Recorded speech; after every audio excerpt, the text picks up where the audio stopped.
Este sábado 15 de febrero regresa a la Ciudad de México la Fórmula E para electrizar el Autódromo Hermanos Rodríguez. Si usted asistirá a la carrera, esta información le será de mucha utilidad. El evento contará con diversas dinámicas y actividades previo a la carrera principal.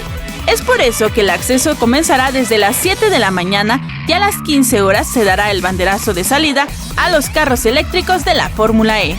Hay dos formas de llegar al autódromo. Una es por vehículo. El estacionamiento se ubica en la puerta 9 y tiene un costo adicional.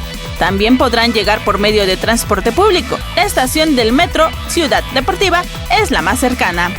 Dados los más de 40,000 aficionados que se dieron cita en el 2019, la serie de monoplazas eléctricos prepararon un protocolo de seguridad en caso de sismos en la Ciudad de México.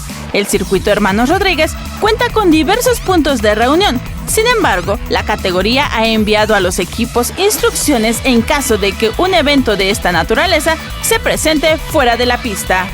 La Fórmula E es el único evento del mundo que permite a los seguidores desempeñar un papel activo para influir en el resultado de la carrera, con el Fan Boost, que les da a los fanáticos la oportunidad de votar por su piloto favorito para darles un impulso adicional de potencia durante la carrera. Puedes votar a través de la aplicación de la Fórmula E o en Twitter usando los hashtags FanBoost más el nombre del piloto. Puedes votar hasta 15 minutos antes de la carrera.